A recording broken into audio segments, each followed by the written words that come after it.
Everyone, welcome to my channel. आज के video में हम समझेंगे कि लीगल सेट ऑफ और इक्विटेबल सेट ऑफ में सेट ऑफ की बात आती है तब दो टर्म्स हमको देखने को मिलते हैं। जैसे एक लीगल सेट ऑफ जो कि डिफाइंड है अंडर ऑर्डर 8 रूल 6, ठीक है, और एक दूसरा रहता है इक्विटेबल सेट ऑफ जो कि हमको मेंशन किया गया है under order 20 rule 19 sub clause 3।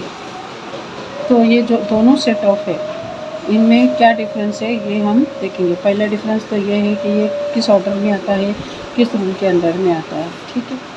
तो देखते हैं लीगल सेट ऑफ कब क्लेम कर सकते हैं और इक्विटेबल सेट ऑफ कब क्लेम कर सकते हैं, ठीक है। और ये दोनों जो सेट ऑफ है ये डिफेंडेंट क्लेम करता है against the plaintiff. Second difference is in a legal set off the amount claim must be a certain sum of money, but in an equitable set off the claim must be allowed even with respect to an uncertain sum of money। तो देखिए जब legal set of को claim करने की बारी आती है तो उसमें जो भी रिकवरी ऑफ मनी सूट रहता है उसमें लीगल सेट ऑफ करता है डिफेंडेंट। तो उसमें जो अमाउंट का वो सेट ऑफ डिमांड करता है तो जो अमाउंट रहती है वो क्या होनी चाहिए, सर्टेन सम ऑफ मनी होनी चाहिए। मतलब एक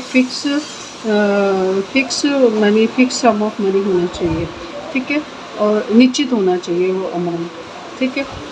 but in an equitable set off, but जब इक्विटेबल सेट ऑफ डिमांड करता है डिपेंडेंट प्लेंटिफ के against the claim must be allowed, तो क्लेम अलाउड किया जाएगा even with respect to an uncertain sum of money. तो इक्विटेबल सेटअप में ये ज़रूरी नहीं है कि जो अमाउंट वो क्लेम कर रहा है प्लेंटिफ के अगेंस्ट में डिफेंडेंट तो वो अमाउंट असर्टेन होना चाहिए, ऐसा ज़रूरी नहीं है, ठीक है। तो वो अनअसर्टेन सम ऑफ मनी भी डिमांड करता है तो उसको इक्विटेबल सेट ऑफ माना जाएगा। तो यही डिफरेंस है लीगल सेटअप और ये इक्विटेबल सेटअप। डिफरेंस नंबर 3 देखेंगे। In a legal set off the court is bound to entertain and adjudicate upon the plea when raise. तो लीगल सेटअप जो क्लेम करता है डिफेंडेंट तो कोर्ट बाउंड होता है कि उसको एंटरटेन करने के लिए उस क्लेम को और adjudicate upon the plea when raise, तो उसके ऊपर फैसला देने के लिए कोर्ट बाउंड होता है, ठीक है। In the case of equitable set of, लेकिन इक्विटेबल सेट ऑफ में क्या होता है, however it is not obligatory on the court, तो ये ऑब्लिगेटरी नहीं रहेगा, डिस्क्रिशनरी पावर रहेगा कोर्ट का कि इस इक्विटेबल सेटअप पे वो एग्जीक्यूट करेंगे या नहीं करेंगे। तो court it is not obligatory on the court to adjudicate upon it and the defendant can not claim it as a matter of right. तो डिफेंडेंट यहाँ पे मैटर ऑफ राइट करके उसको क्लेम नहीं करेगा इक्विटेबल सेट ऑफ को, ठीक है, ये मैटर ऑफ राइट नहीं रहेगा उसका। एक fourth difference between the legal set of and the equitable set of is in a legal set off it is not necessary that the cross demands arise out of the same transaction, but an equitable set off is allowed only when the cross demands arise out of the same transaction as the plaintiff's claim, ठीक है।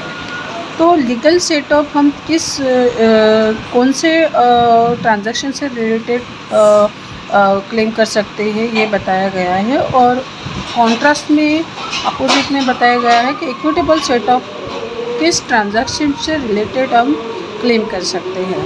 तो जब भी legal setup की बात आती है तब ये नेसेसरी नहीं है कि जो क्रॉस डिमांड कर रहा है डिफेंडेंट, ठीक है, जो अमाउंट का क्रॉस डिमांड कर रहा है डिफेंडेंट वो अराइज हुआ हो out of the same transaction, ये कोई ज़रूरी नहीं है लीगल सेट ऑफ में। But in contrast an equitable set off, जब इक्विटेबल सेट ऑफ की क्लेम करने की बारी आती है तब ये ज़रूरी हो जाता है कि इक्विटेबल सेट ऑफ तभी अलाउड किया जाएगा only when the cross demand, जो डिफेंडेंट क्रॉस डिमांड करेगा वो अराइज होगा out of the same transaction as the plaintiff's claim.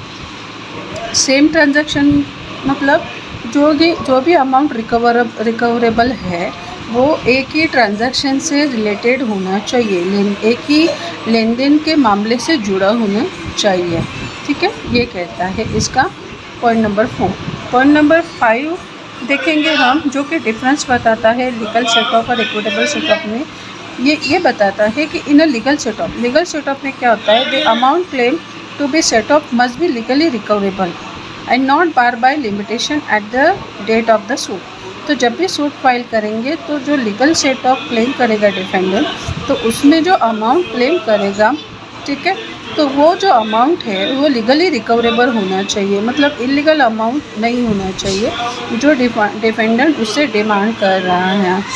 ठीक है, तो लीगली रिकवरेबल अमाउंट होना चाहिए और not bar by limitation at the date of the suit. और जो आपको जो अमाउंट क्लेम करनी है वो लिमिटेशन से पार नहीं होना चाहिए, मतलब उतने टाइम लिमिट में आपने उससे वो अमाउंट रिकवर करना था और वो टाइम निकल चुका है अकॉर्डिंग टू लिमिटेशन लॉ। तो वो सूट वो जो अमाउंट है वो लीगल सेटअप में आप डिमांड नहीं कर सकते हो, क्लेम नहीं कर सकते हो। But a claim by way of equitable setup, लेकिन जो क्लेम आप इक्विटेबल सेटअप के थ्रू क्लेम करोगे वो कैन बी अलाउड, वो अलाउड किया जाएगा even if it is bar at the time of the suit where there is a fiduciary relationship between the plaintiff and the defendant। तो यहाँ पे fiduciary relationship की बात की गई है। इस रिलेशनशिप में से जो भी आपका ट्रांजैक्शन हुआ है और वो अगर आपका अमाउंट है आपने रिकवर करना था प्लेंटिफ से, और प्लेंटिफ ऐसा सूट लेके आता है कि उसको आपसे वो अमाउंट लेना है और उल्टा आपको ही वैसा अमाउंट रिकवर करना था, तो आप ऐसे अमाउंट का इक्विटेबल सेटअप कर सकते हो प्लेंटिफ के अगेंस्ट में। बट हाँ, भले ही वो टाइम बार क्यों ना हो फिर भी वो अलाउड किया जाएगा at the time of the suit. लेकिन ये है कि वहाँ पे फिड्यूशियरी रिलेशनशिप होना चाहिए। फिड्यूशियरी रिलेशनशिप मतलब to act in the beneficiary based interest, मतलब जो माइनर गार्डियन रिलेशनशिप है, डॉक्टर क्लाइंट का रिलेशनशिप है, लॉयर और क्लाइंट का रिलेशनशिप है, ठीक है, मास्टर और सर्वेंट का रिलेशनशिप है, इस तरह का रिलेशनशिप वहाँ पे होना चाहिए इक्विटेबल सेटअप में। ठीक है, कोई भी फिड्यूशियरी रिलेशनशिप है जिसमें आप बेनिफिशियरीज़ के इंटरेस्ट के लिए काम करते हो और उसमें आप फेल हो जाते हो, ठीक है, तो उसमें इक्विटेबल सेटअप का रोल प्ले होता है। कुछ एग्जांपल्स देख लेते हैं इक्विटेबल सेटअप के। देखिए, ए प्लेंटिफ है, बी है डिफेंडेंट है, दोनों के बीच में एक कॉन्ट्रैक्ट हुआ 50,000 रुपीज़ का। बट ए ने कॉन्ट्रैक्ट तोड़ दिया, और बोला बी से कि मेरे 50,000 मुझे वापस कर दो। ठीक है, अभी यहाँ पे ए क्या करता है, कोर्ट में केस फाइल करता है। ए कोर्ट में सूट फाइल करता है for the recovery of amount of ₹50,000 from B. तो यहाँ पे ये भी रिकवरी ऑफ मनी का ही सूट है, बट इसमें क्या है कि अमाउंट रिकवर करने की बात तो हुई है, लेकिन यहाँ पे जो है मामला सेम ट्रांजैक्शन से निकल के आ रहा है। ठीक है, तो लीगल सेटअप में वहाँ पे ज़रूर नहीं था कि सेम ट्रांजैक्शन से आपने जो है आपका मैटर और आपको मनी रिकवर करना है, लेकिन यहाँ पे सेम ट्रांजैक्शन हो रहा है। तो बी भी क्या करता है, अपना इक्विटेबल सेटअप क्लेम करता है डब्ल्यू रिटर्न स्टेटमेंट में। तो B file suit against A for the breach of and compensation, breach of contract. वो भी बोलता है अपने सेटअप में कि उसने भी तो ए प्लेंटिफ ने भी तो ब्रीच ऑफ कॉन्ट्रैक्ट किया है, उसके लिए उसको भी तो कंपनसेशन लगेगा। तो ये वो डिमांड करता है ब्रीच ऑफ कॉन्ट्रैक्ट के लिए। तो यहाँ पे इक्विटेबल सेटअप होगा, ना कि लीगल सेटअप क्लेम करेगा defender.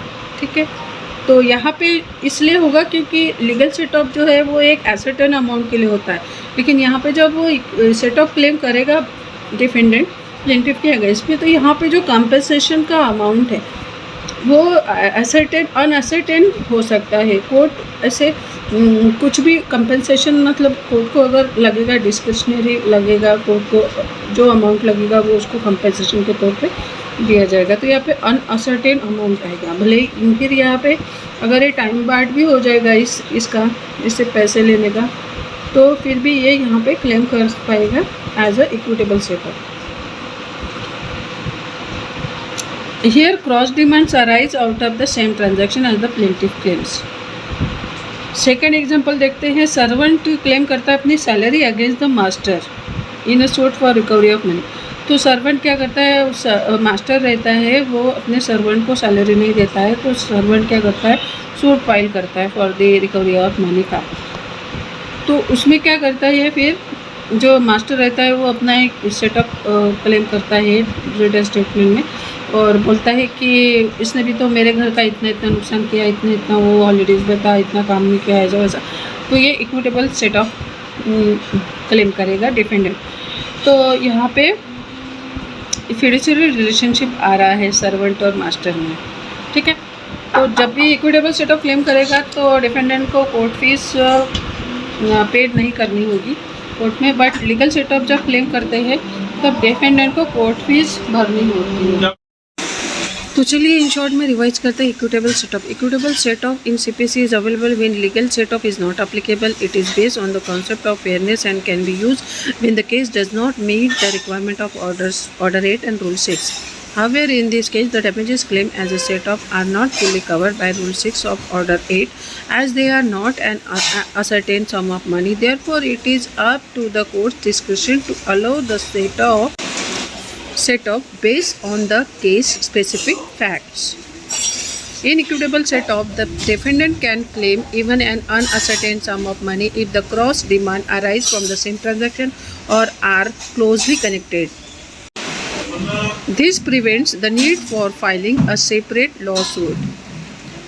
Example, if A sues B to recover rupees 50,000 based on a contract, B can claim a set-off for damages suffered due to A's breach of the same contract.